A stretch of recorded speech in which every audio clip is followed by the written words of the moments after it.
This is not just a tourist spot. This is a place of sacrifice, memory, and respect. Today, I'm visiting the National Martyrs Memorial of Bangladesh.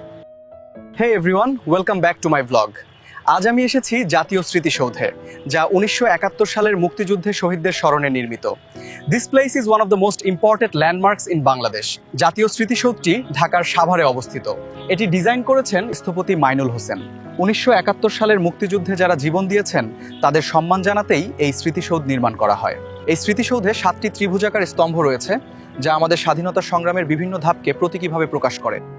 The height and alignment create a powerful visual from distance.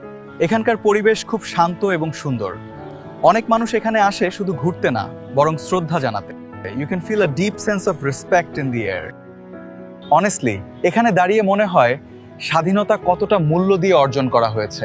It's not just history, it's something you feel. এই জায়গার প্রতিটা কোণ যেন আমাদের ত্যাগ আর সাহসের গল্প বলে।